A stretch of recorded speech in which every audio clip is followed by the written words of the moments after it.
कराची के मुख्तलिफ इलाकों में गैस की शदीद किल्लत पैदा हो गई। ख़वातीन के लिए खाना पकाना दुश्वार हो गया। सर्द मौसम में गैस की बंदिश से आवाम को शदीद मुश्किलात का सामना है। अभी हम देख रहे हैं कि माशी सरगर्मियों को तेज़ करने के बड़े प्लान सामने आ रहे हैं। ग्रोथ रेट ऊपर करने की बात की जा रही है, एक्सपोर्ट्स बढ़ाने की बात हो रही है, IMF का कर्जा भी पाकिस्तान आ रहा है। लेकिन जो एक सनतकार है पाकिस्तान का, वो तो इस वक्त बड़े मुश्किल हाल में, गैस महंगी है, उसका कॉस्ट ऑफ डूइंग बिजनेस बढ़ चुका है। तो ये इन सारी चीज़ों को भी देखना पड़ेगा, हुकूमत को सीरियस लेना पड़ेगा। देखें, ये जो इंडिकेटर्स होते हैं ना, ये मईशत दान जो है ये अपने हिसाब से बना लेते हैं। वहाँ देखा कि पानी जो है ना वो आपको वहाँ 500 लीटर पानी मिलता है वहाँ फ्री। और फ्री मिलता है दिल्ली में ही रहे थे। तो उसके बाद 300 यूनिट जो है ना वो उन्होंने फ्री दिया हुआ है। सबसे बिजली महंगी पैदा हो रही है और फिर यहाँ सहूलियात भी कोई नहीं है। सहूलियात देने का मकसद सबसे ज़्यादा यही होता है कि जो गरीब इंसान है, आम इंसान है, उनको जो उनकी ज़िंदगी में आसानी करना। चीन के दरवाजे श्रीलंका में बंद होते हुए नजर आ रहे हैं। चीन का जो है बोरिया बिस्तर श्रीलंका समेटता हुआ नजर आ रहा है। आखिर क्यों ना है? सबसे पहले हम बात करें, चीन का बहुत ही भारी वित्तीय नुकसान हुआ, फाइनेंशियल लॉस हुआ है श्रीलंका के अंदर।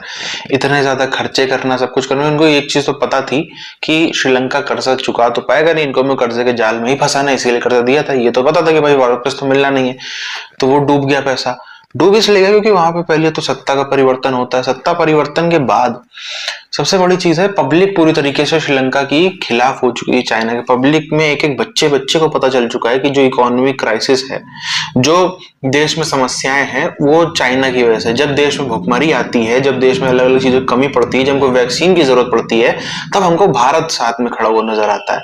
और जब हमको यहाँ पे बर्बादी होती है, उसके पीछे कारण हमको चीन नजर आता है। तो ये सब चीजें हैं। पब्लिक जब खिलाफ हो जाए तो बहुत लंबे समय तक वहां पर जब ऐसी बगावतें हो तो उसको दबा नहीं सकते दूसरी टेरिटरी में। वहां पर आपको आखिर में भागना ही पड़ता है। जैसे अफगानिस्तान से अमेरिका भागा, वैसा ही वो भी दिन आएंगे, मगर अभी कम से कम इनको फाइनेंशियल लॉस तो बहुत ज्यादा हो रहा है श्रीलंका के अंदर। शहर कायद में गैस का बहरान, अवाम शदीद परेशान। भारी भरकम बिलों की अदायगी के बावजूद गैस नायाब। कहीं इंतहाई कम प्रेशर है तो कहीं गैस बिल्कुल ही गायब। चूल्हे ठंडे पड़ गए। खवातीन के लिए खाना पकाना दुश्वार। शहरी कहते हैं रोज रोज बाहर से खाना मंगवाना जेब और सेहत दोनों पर भारी पड़ता है। मुतबादिल ईंधन के इस्तेमाल से बजट शदीद मुतासिर है। हम बगैर नाश्ते आता है, नाश्ता तो बनता नहीं है।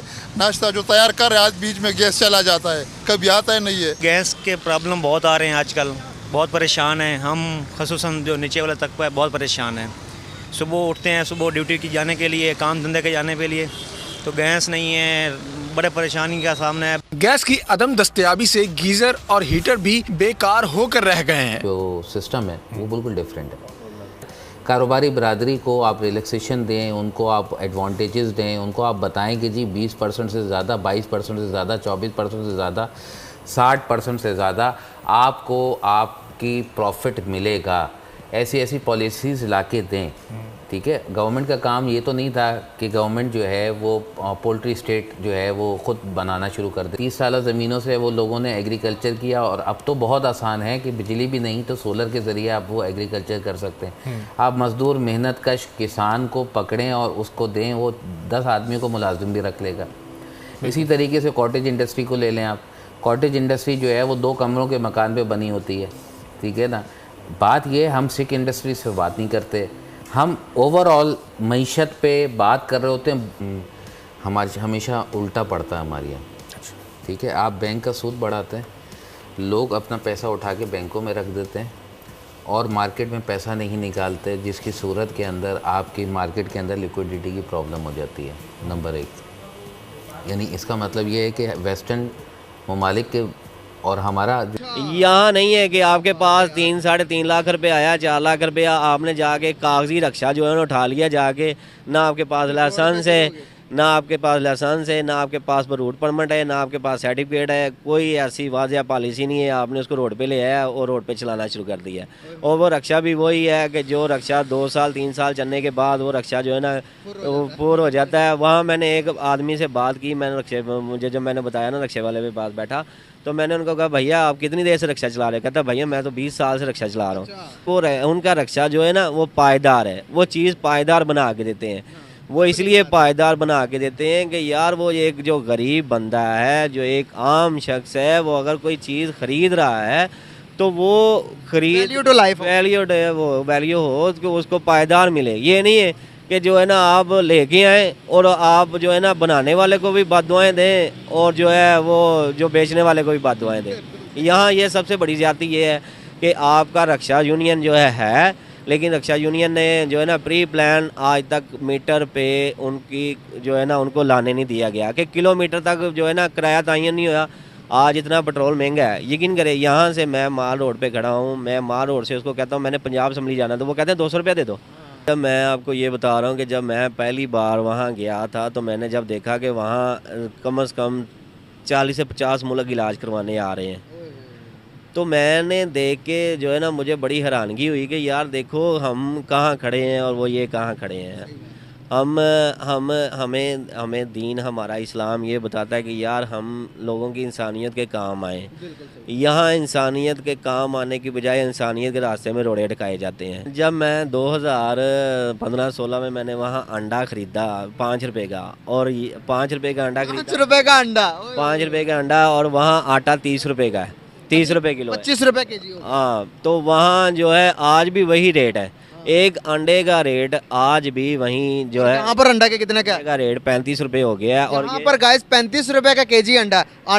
आटा यहाँ 150 रुपये का किलो हो गया है। 150 रुपये किलो आप खुद खरीदते हैं? हाँ, मैं खुद खरीदता हूँ। आज मैंने प्याज खरीदा है 250 रुपये किलो। हाँ, टमाटर तो कभी कभार जो है ना ये ताजर माफिया जो ये जिनके मुंह को हराम लगा हुआ है, बात सोचने की ये है कि ये मुसलमान जो हैं, ये हम मुसलमान हैं, हमें आवाम की सहूलियात करनी चाहिए, इंसानियत का प्यार दर्स देना चाहिए। हम उम्रे हज ये करते हैं, ये मस्जिदें बनाते हैं, ये मस्जिदें हज उम्रे।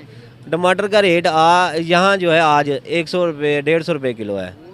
150 रुपये और वहाँ पर 20 रुपये किलो? 20 रुपये है। सोची समझी प्लानिंग के तहत जो है ना देखें कि यहाँ सोसाइटियाँ जो है ये पूरा लाहौर जो है, लाहौर तो 12 दरवाजे का था, लेकिन लाहौर को कसूर तक ले गए, कसूर से यहाँ से शेखुपुरे तक ले गए, फिर आगे जो है ये यहाँ इधर आगे निकल जाएं तो ये जो है ना गुजरांवाला को टच कर रहा है, गुजरांवाला का लाहौर है। तो यहाँ सोसाइटियों को बिला वजह जो है ना कटिंग कर दी गई। इलेक्ट्रिक रिक्शे जो है ना, चिंची रिक्शे, वो बैटरी पे चलते हैं। अच्छा। किसी को अलाउ नहीं है कि वो जो है ना वो चलाए, उस पे पेट्रोल पे चलाए। तो सबसे बड़ी बात है कि ये पेट्रोल पे ना चलाने वाली खपत जो है ना इसलिए है कि आप अपने मुल्क के साथ मुखलिस हैं। आपकी पॉलिसी ही अपने मुल्क के साथ मुखलिस होना बताती है। यहाँ आज तक किसी को ऑटो रिक्शे वाले को मीटर नहीं लगाया गया। यहाँ जो हमारा बंद रिक्शा है ना, जिसको ऑटो रिक्शा कहते हैं। अच्छा, मीटर का क्या सीन है? मीटर वहाँ जो है ना, जब उनका ऑटो रिक्शा है ना, उसका मीटर है स्टार्ट है। जब उस पर सवारी पे आप बैठते हैं ना, तो वो आपसे पूछता है कि आपने भैया कहाँ जाना है। अरे भैया कहाँ जाना है? तो भैया कहता है मैंने भैया जाना है, मैंने जो है चांदनी चौक जाना है, या मैंने लाल किले जाना है, या जामिया मस्जिद जाना है, निज़ामुद्दीन जाना है। तो वो भाई कहता है बैठो। वो बैठते ही मीटर को स्टार्ट करता है। पहला जो चक्कर है उसका 20 रुपये, उसके बाद 10 रुपये किलोमीटर के हिसाब से। श्रीलंका से रुझान वो दिखने लगे हैं कि श्रीलंका से भी किस तरीके से चीन के दरवाजे बंद किए जा रहे हैं। हमें देखना पड़ेगा, किसी भी देश में इस प्रकार की चीजें होती है ना, तो वहां पे पूरा का पूरा सिस्टम होता है, हायरार्की होती है। सबसे पहली चीज, या तो वहां के जो सत्ता में लोग बैठे हैं वो खिलाफ होना चाहिए। इसका मतलब पहले कोई और था, उसने चीन के साथ में आगे बातें की, और अब जो है दूसरी सत्ता नए लोग आ गए हैं, वो उन चीजों से ऊपर उठ सकते हैं। जो पुराने वादा किया उसने वो तो उभरेगा नहीं। तो ये चीज श्रीलंका में हुई है, टिक मार्क। दूसरी चीज, पब्लिक खिलाफ हो जाए, पब्लिक में पूरी तरीके से एकदम झुलस उठे कि नहीं नहीं नहीं, हम तो बिल्कुल बर्दाश्त ही नहीं करेंगे, आपने चाइना से ले लेकर के पैसा देश का बर्बाद कर दिया। वो भी चीज हमने देखा ही है किस तरीके से श्रीलंका में हुई। पूरी पब्लिक एकदम मानती है इस बात को कि सिर्फ और सिर्फ चीन से कर्जा लेना एक बहुत बड़ा कारण है श्रीलंका की इकोनॉमिक क्राइसिस का। जहां जरूरत नहीं है वहां पे समुद्री अड्डे बनाए जा रहे हैं, जहां पे जरूरत नहीं वहां पे हवाई अड्डे बनाए जा रहे हैं, जहां पे जरूरत नहीं वो इमारतें बनाई जा रही हैं। आपने अफ्रीका में भी देखा, अफ्रीका में भी इन्होंने संसद की बिल्डिंग बनाई थी, वहां पे बाद में क्या पता चलता है कि एक एक मिनट की, एक एक सेकंड की रिकॉर्डिंग जो है पूरी पूरी चाइना जा रही है, इतना इतना माइक लगा रखे हैं वहां पे। तो ये सब चीजें करते रहता है चाइना। पब्लिक भी खिलाफ हो जाए, लीडरशिप भी खिलाफ हो जाए, और फिर उसके बाद चीन को खुद को भी नुकसान होने लग जाए, जो कि सही बात है कि चीन वहां से कोई बिजनेस नहीं कर रहा, चीन वहां पे मिलिट्री रखता है, उसमें उसको खर्चे आ रहे हैं। ग्वादर में भी यही हो रहा है। खाली आपको फौज रखना, फौज को पालना आसान काम नहीं है कोई। या तो आपने कहीं युद्ध में भेजा हो, या तो वो कुछ काम कर रहा हो, या तो कुछ ऐसा हो तो समझ में आता है। मगर आपकी फौज की जगह पड़ी है, अमेरिका को ही आप देख लो, अमेरिका की फौज यहाँ अफगानिस्तान में पड़ी रही, कितना ट्रिलियंस ऑफ डॉलर उनका फूक गया, फालतू में चला गया, आखिर में उनको कुछ मिला भी नहीं।